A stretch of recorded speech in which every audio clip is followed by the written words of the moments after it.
Hey, everyone. Sweeney here, and welcome to another Friday Reload. Friday Reload number 33. Some top stories: how a real estate blog gets 18 million visits per month, finding the perfect product idea and making $10,000 from your blog, the no fail process for copy that converts, and much more. So, if this is your first Friday Reload, what we aim to do is get you caught up on what you might have missed in the week with the Friday Reload. We hand curate the best posts, news, videos, tools, tricks, tactics, techniques, all that good stuff for you from the week, and we put it right here in the Friday Reload for you. We have it set up as a video on YouTube, we have the podcast, and we have the blog post, of course. So let's kick it off. So I always like to start with news stories. So Twitter introduced tailored audiences for mobile apps. They have a new way for advertisers to create targetable audience segments based on mobile app actions such as install, purchase, or sign up. Now, the reason why this is so interesting is because Twitter has made so many strides and new changes this year. They've really taken it to another level. And I think Twitter is going to be one of the huge channels to get more adoption next year. They were the channel to watch probably this year, but they're going to get a huge amount of adoption next year. Also, 2014, the year Google Display Network grew up, while search engine marketers embrace it. So Google Display Network targeting has received many small upgrades, and the cumulative effect is a new display power player. So they say that not a single change to the Google Display Network in 2014 was game-changing in and of itself. But when you reflect on all of them together, something big emerges. In the last 12 months or so, it's evolved to become a serious display advertising platform. Excuse me there, with almost all the bells and whistles or some slight variation of them that the traditional display folks use. Now, time to kick into our stories. First one, how a real estate blog went from 2,000 to 18 million visitors per month in only 2 years. So this is Movoto's content strategy, how they make things go viral. Now, there's a good reason why some strategies are used on the internet, and that's because they work. Movoto, the real estate company, applied a scientific method to get more traffic, and this is the result. So the table of contents that they cover here is number one, clearly define your goals. Number two, start with the end in mind. Number three, they figured out the best way to pitch people their way.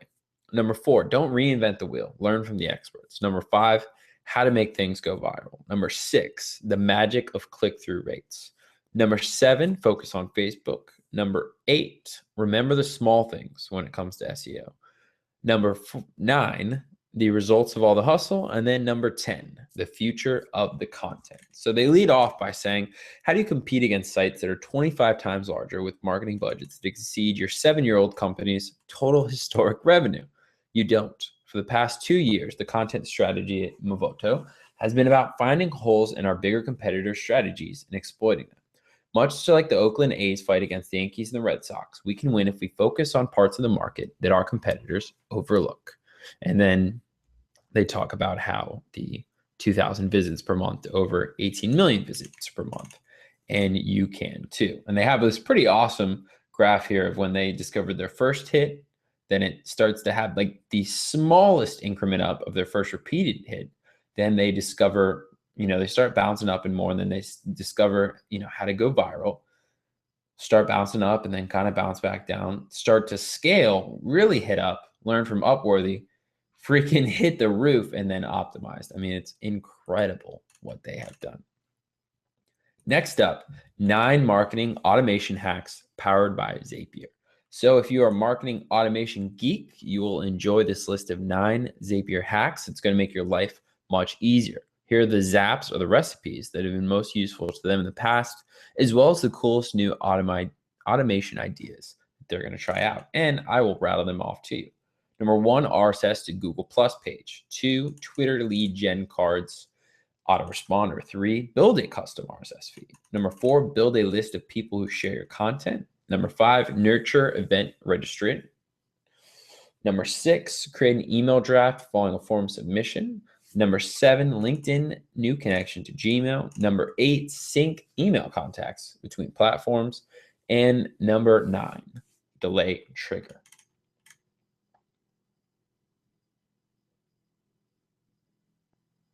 Interesting. The delay trigger, I do like it.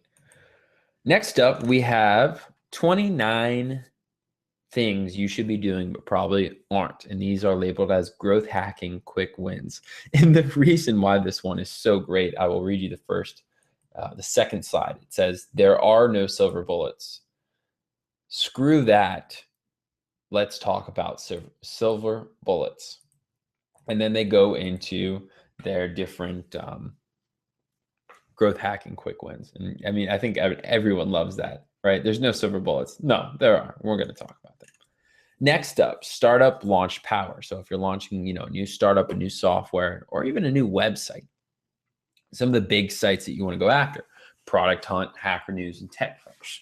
So Hiten Shah featured this, and he said, I love data, especially when it includes the lessons people have learned.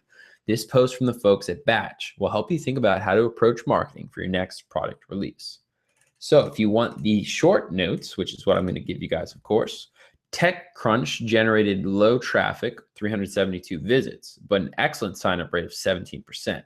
They're a less demanding, tech-loving audience. There are a few questions on the article itself, which was shared over 4,000 times. What? That's crazy. An article was shared 4,000 times, but it only generated 372 visits.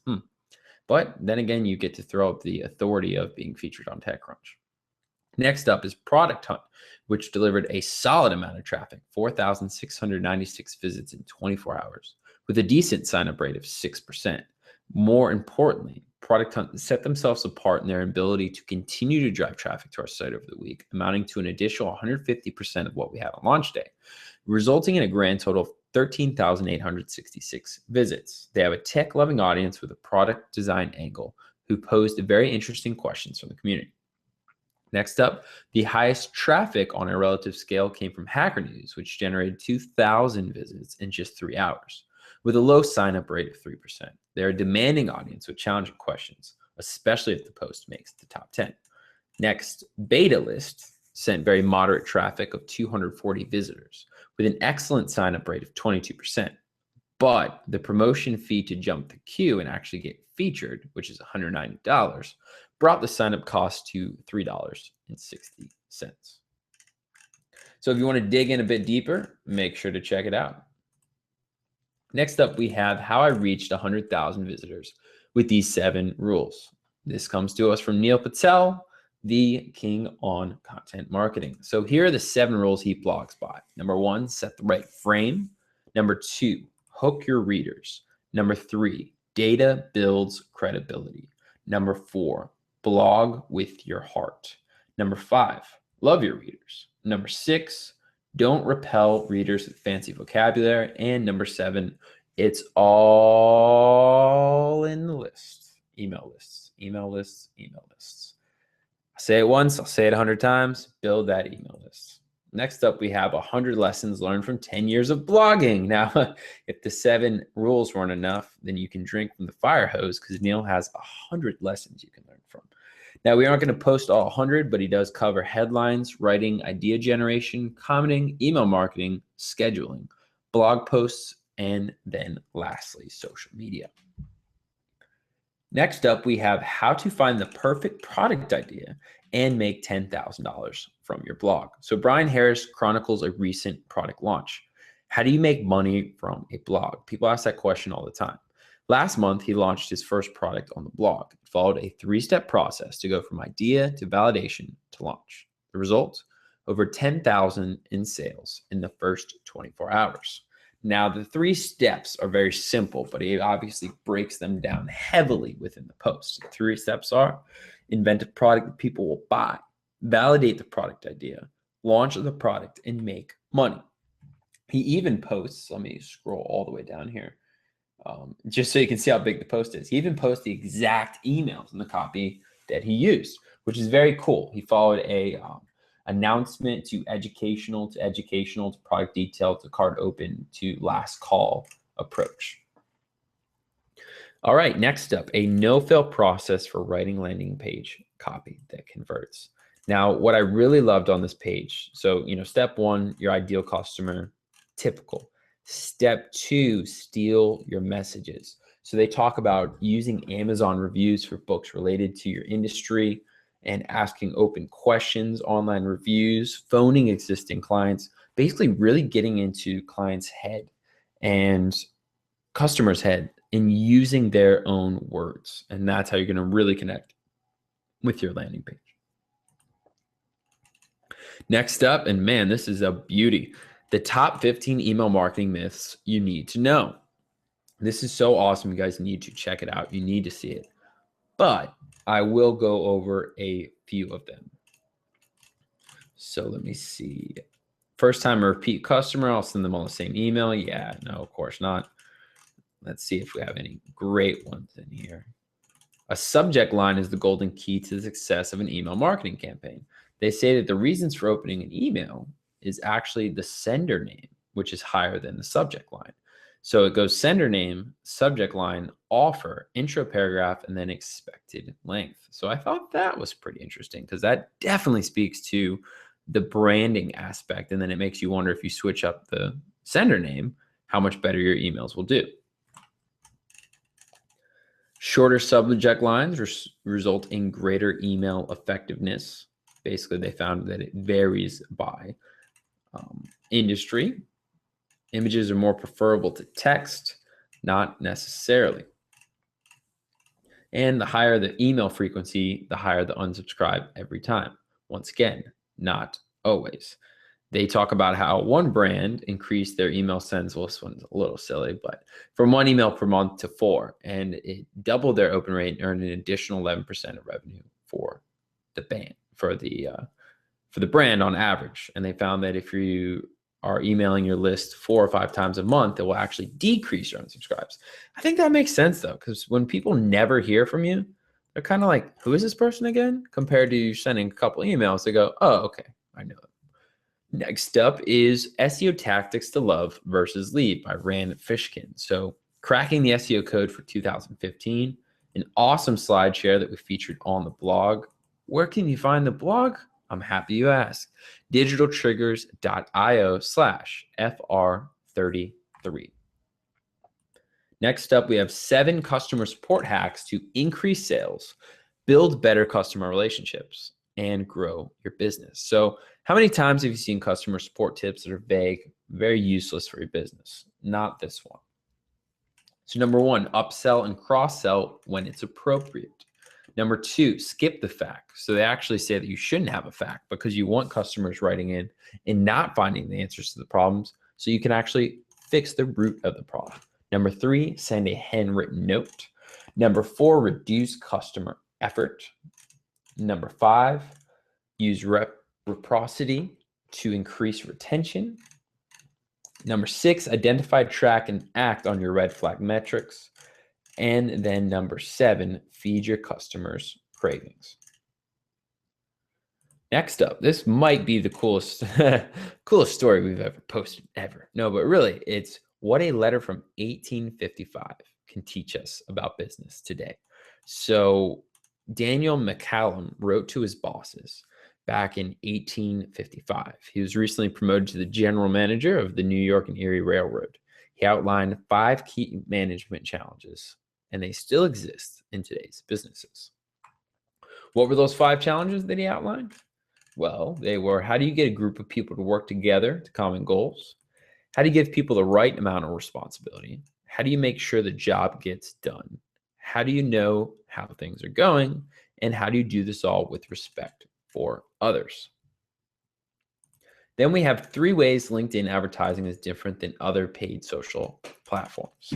Number 1, it's not really paid social. Number 2, it's not really display ads. And then it's basically more of a righteous hybrid. But here's the gold part: 1 domain. 2, it's near unlimited traffic. And 3, it's the most qualified traffic. I'm personally surprised that LinkedIn hasn't quite seemed to figured it out yet with their advertising, but maybe their revenue numbers are better than I realize. Because I know how much potential is there. The targeting is huge, but the product, as in the ad serving platform, is still a little lacking, in my opinion.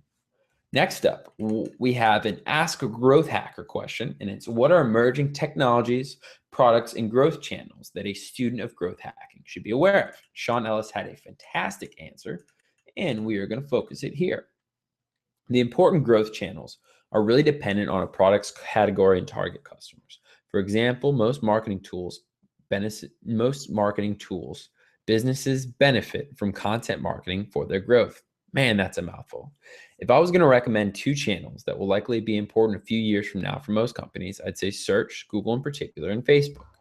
In both cases, I'd work to understand how to leverage those channels to grow organically and via paid marketing. For technologies, I'd recommend learning about marketing automation and retargeting. Both of these really leverage the power of data to micro-target an audience with the right message to maximize response and conversion rates. And finally, for products, I'd recommend gaining a deep understanding of Google Analytics and HubSpot. Both are extremely sophisticated when you really dig into them. At Qualaroo, we recently began implementing HubSpot. After 6 weeks, we're only about 30% complete with our initial implementation. And I'm sure over time, we'll figure out a lot more powerful things that we can do with it. As for Google Analytics, I'm almost blown away by what's possible within the hands of the right person. Most of what I mentioned above requires a constant refreshing of your knowledge. Before going too deep into these areas, I'd personally start with really learning and understanding the principles of growth.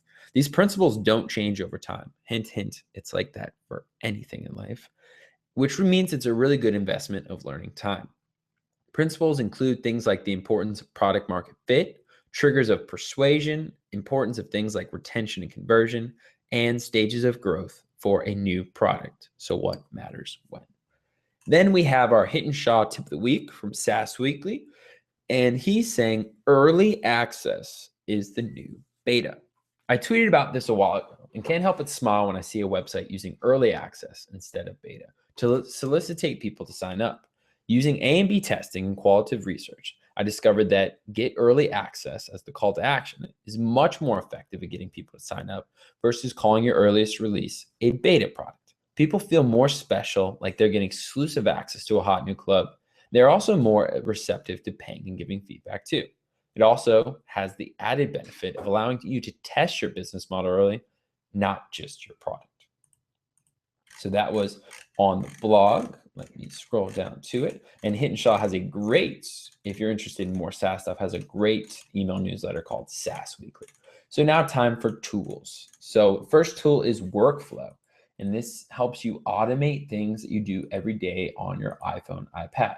So a decent example is maybe every time you take a screenshot, you want to email it to yourself or add it to your Dropbox and then delete the screenshot. So it's kind of Zapier-ish, but I mean, I don't know how this hasn't come along yet.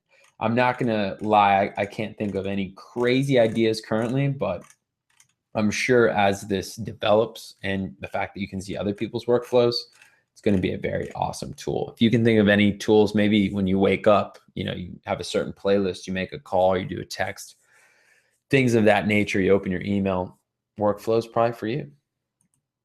Next up, we have a few different resources here. So we have Sky Picker, and this is the easiest, best way to book low-cost flights around the world. At least that's what they're aiming for. Another good site we're checking out, google.com/flights. And then another good site that I personally recommend is skyscanner.com. So that's what I personally use when I'm looking for flights and I'm doing my flight shopping. Next up, we have Infogram. So infogr.am. Infographics the easy way. So they've already created 2 million infographics. Wow. And it's just the easiest way to make infographics. Now, if you combine this too, as someone mentioned in the comments, with import.io, you can really make some amazing things happen. Then next up, we have a cool one, Coffee in Power. So this is the best coffee shops for working. It also includes Wi-Fi passwords. Coffee in Power, what's the power part? You ever been to a coffee shop that has no outlets and then your laptop dies? Yeah, that sucks. So what it does is it tells you the wonderful collection of coffee shops that have good outlets, enough, and good Wi-Fi and good coffee. There's another site called workfrom.co that has similar listings of workable shops. And then lastly, check out the Coffice, so office with a C in front. I do believe it is .biz, to find others who work out of coffee shops. Next up, we have Mr. Bill Gates himself. The best books I read in 2014, and I'll let Bill tell it himself. I didn't really plan it this way, but as I look at the list of the best books I read this year, and I see how a number of them touch on economics and business, that's fitting. In a year when Thomas Piketty's Capital in the 21st century put a big spotlight on inequality. In addition, with the Asian economics so much in the news, I wanted to read How Asia Works, which promised to explain why some of the continent's countries grew so fast while others languished.